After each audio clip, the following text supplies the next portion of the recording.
So respect the game. The game is hit and don't get hit. And don't let nobody tell you any different. If you in the gym and your trainer's telling you to take punches to get one off, take punches, oh, tough, hoorah, hoorah, hoorah, you need to leave that gym ASAP. There's a lot of stipulations in there that show what kind of character he has, his integrity, and the will of a competitor he has. He doesn't have it. He doesn't have the heart of the champion. Look at him, how he represents himself as the champion. He's not even here.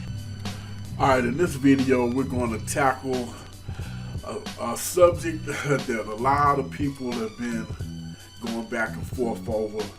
A lot of crying and moaning and sob stories over this catchweight stuff between Tank Davis and King Ryan Garcia. And like, it's weird because you hearing, well, Tank is trying to weight train the guy. And Tank is afraid to let Ryan fight at his best ability and all this other weird nonsense. Look, you have weight classes for a reason. Matter of fact, did you hear what Tim Bradley said?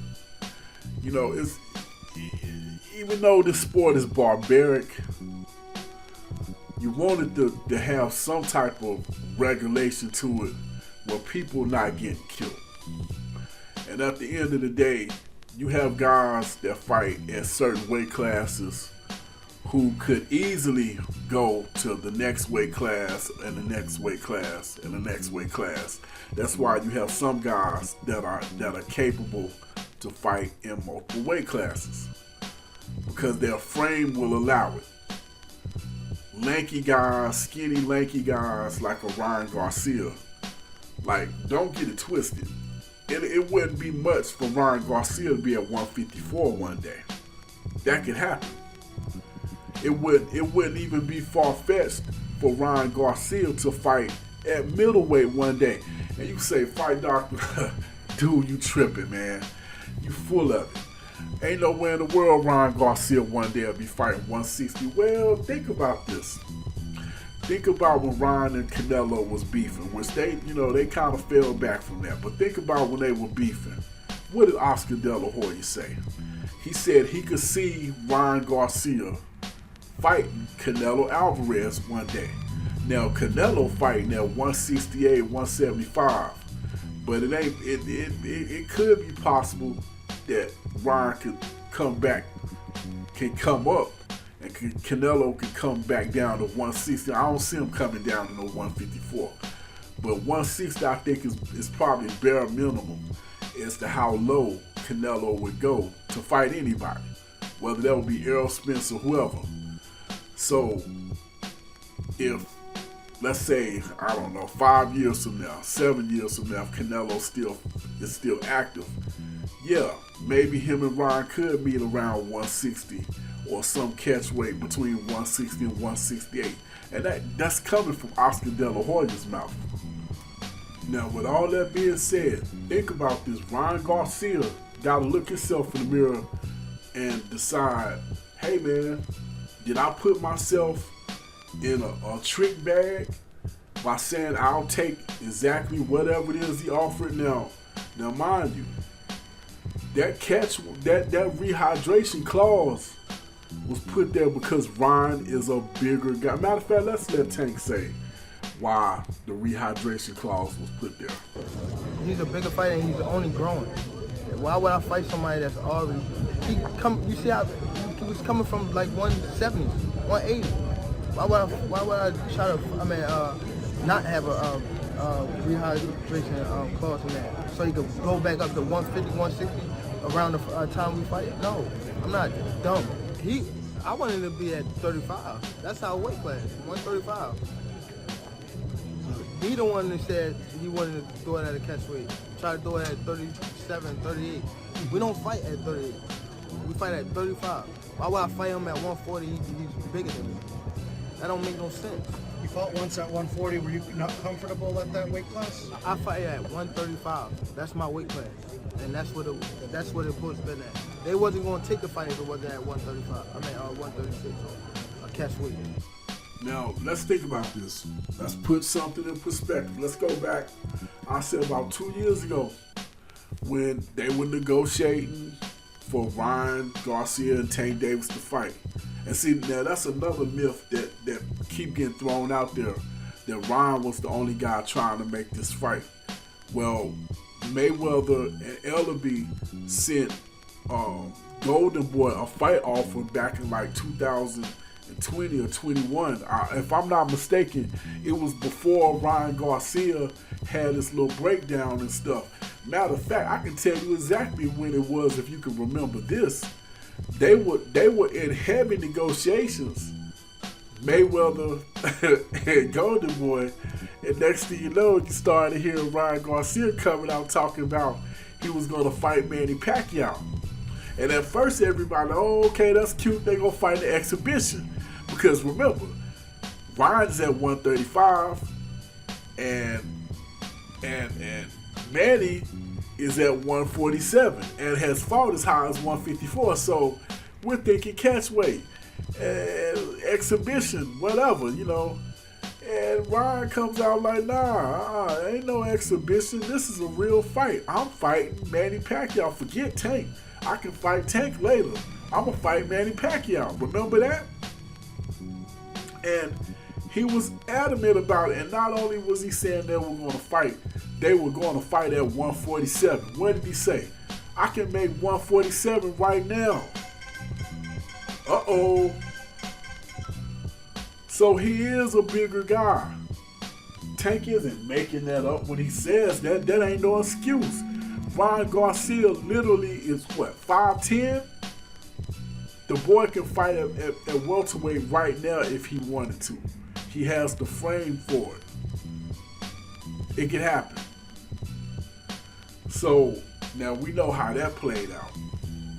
But now, just wanted to put things in perspective on how much bigger he is when it comes to Tank. Now Tank could fight at 147 if he wanted to, but he would be grossly mismatched. He's only 5'5". Only reason why you would even entertain him fighting at welterweight is because how hard he punches. That's it. Even his speed, you would say, okay, he's fast, but it's guys that's fast at welterweight. It's his power. And even then, you really don't know how that would be at 147. And to give you an indication that Tank knows this, why do you think he fought Mario Barrios and moved back down? Because he realized he was at a disadvantage. Hence, that's why he said, I fight at 135. Yeah, he tested the waters, went up there and got a belt. But that was one fight. That's like Roy Jones moving up to fight John Ruiz. He moved up. He did win a heavyweight title. But I'm fighting at 175. And move back down. Same thing. Now, with that being said, the rehydration clause is because Ryan has the ability to move up at a higher weight and still be able to function. And let's be clear for the record, it wasn't Tank Davis who negotiated this, it was Floyd Mayweather. And I know people will say, well, hold up, see? Tank still on that Floyd Mayweather protective program. Shut up.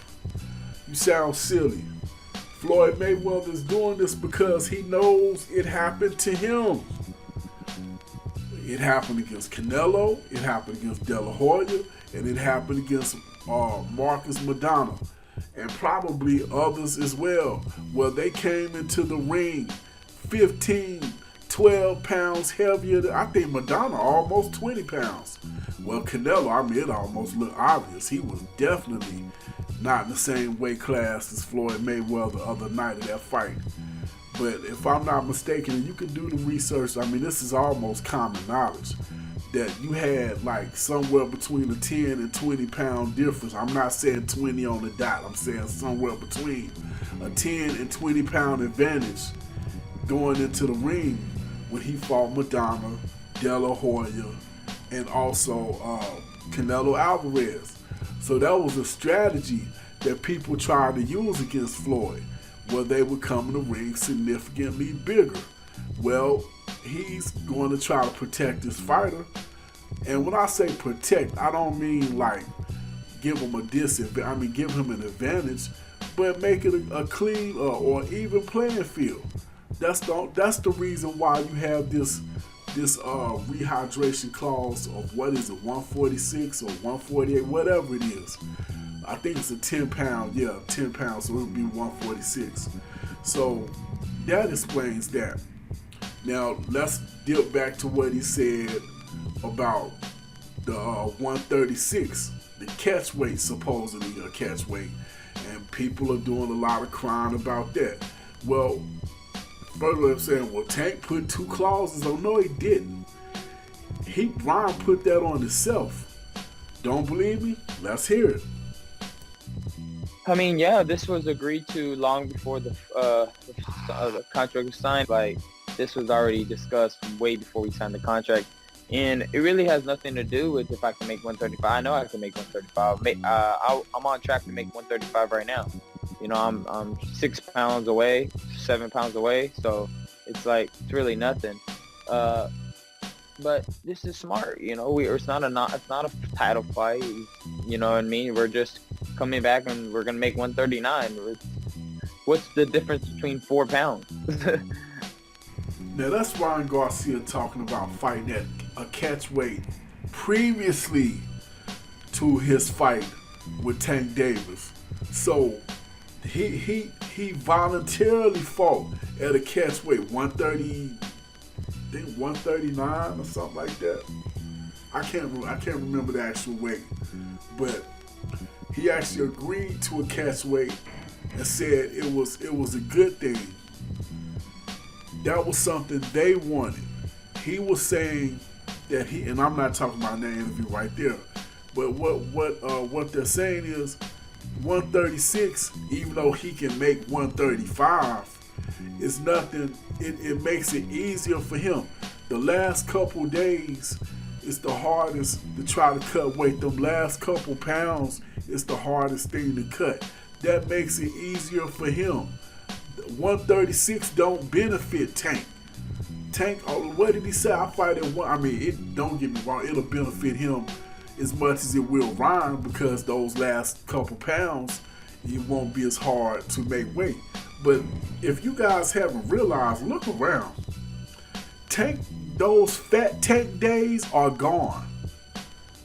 You haven't seen Tank look out of shape for like 3 or 4 years. I'll say ever since at the last time you probably seen him fight, or coming into camp looking out of shape, was pre-Leo Santa Cruz fight.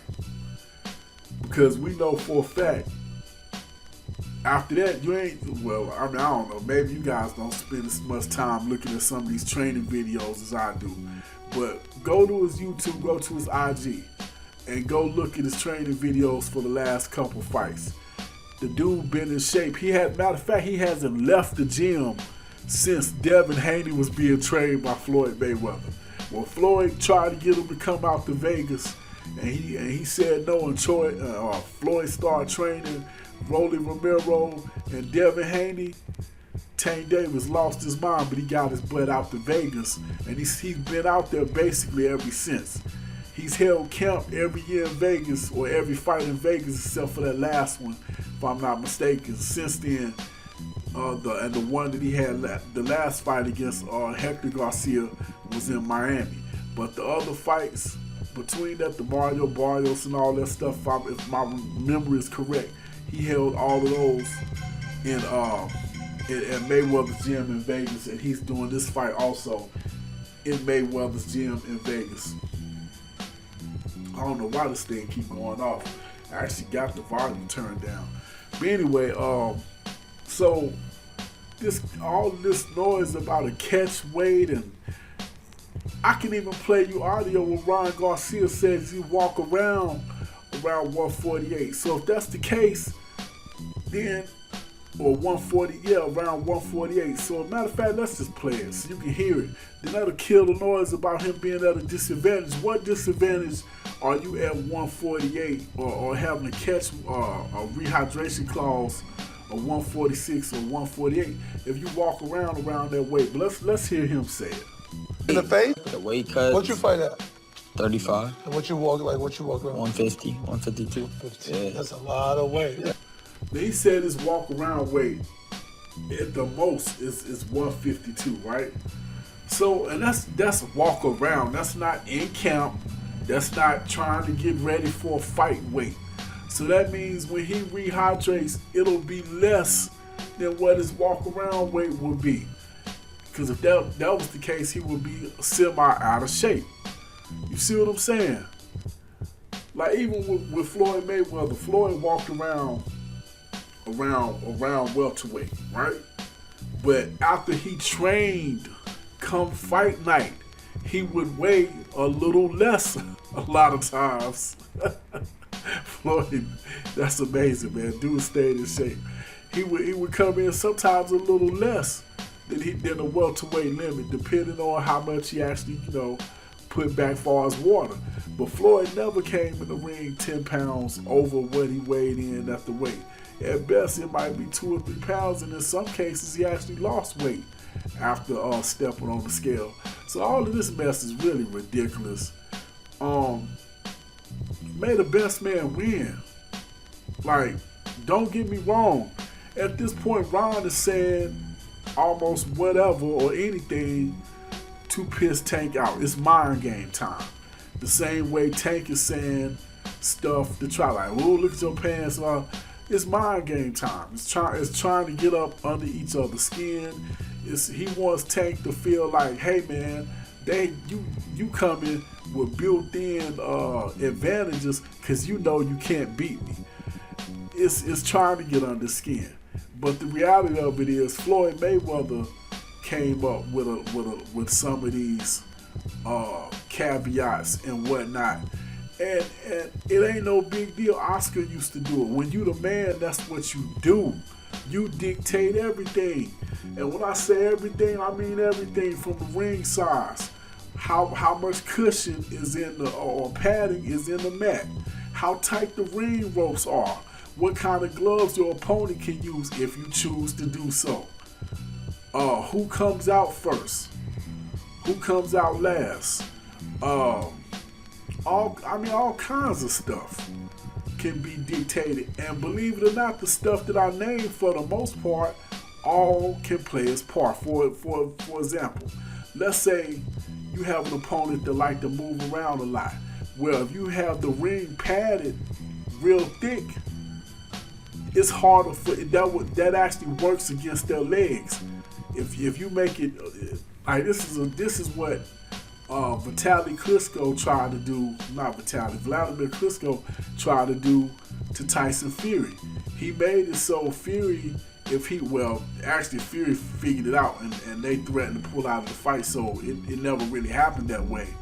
But Tyson Fury actually went down and tested the match. So now this is like, like walking on a bed or whatever.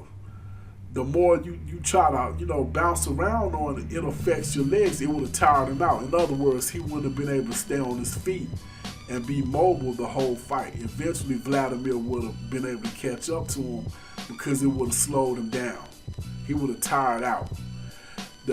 How tight the ring ropes are can affect your ability to lay back off of the ropes and maybe avoid your opponent's swings if you're laying back on the ropes by just leaning back. So all of this stuff can have its advantages. I mean, the glove stuff is almost self-explanatory. What type of gloves to use. We've seen that. Tyson Fury with Deontay Wilder. His gloves, after he manipulated them a little bit, and I don't mean cheating, I mean you ever seen Mike Tyson before his fight where you see him rubbing his knuckles? Well, actually what he's doing, he's pushing the pad out of the way, exposing his knuckles. Well, that's one of the reasons why Tyson Fury gloves look the way they did, because the padding, which was horsehair, you can just move it out of the way. Once that happens, the center of the gloves where the knuckles are almost look indented compared to the outside portion of the gloves, because your knuckles are exposed. That's why his gloves look the way it did against Deontay Wilder. Built-in advantage, but the gloves were legal. It is what it is. So it's advantages you can bring to the table as the A side, no doubt about it. And Floyd Mayweather ain't the first to do it. He ain't gonna be the last. De La Hoya did it. Canelo does it. Mike Tyson used to do it. Ali did it. Sugar Ray Leonard did it. It's called being the A side. It is what it is. But here's the thing. You don't have to accept all of those terms. You do have the ability to negotiate. And that's what happened. That's how Ryan got the catch weight. But to offset the catch weight, Tank put in the rehydration clause. It's as simple as that. That's pretty much all I got. This head busting boxes on Fight Doctor. Hit that like button, hit that share button, hit that subscribe button, hit that notification bell. Hit me up in the comment section. Let me know what you think. Was Ryan Garcia dealt a deck or a hand that was made to lose? I say no. I feel like the hydration clause and the catch weight were made to offset each other. Ron has the ability to come in a little heavier, but he also has the ability to not come in above welterweight. And that is what it is. Now, I don't think that's an advantage, but that's my opinion. You give me yours, hit me up in the comment section. This is Head Busting Boxing's own Fight Doctor. I am out.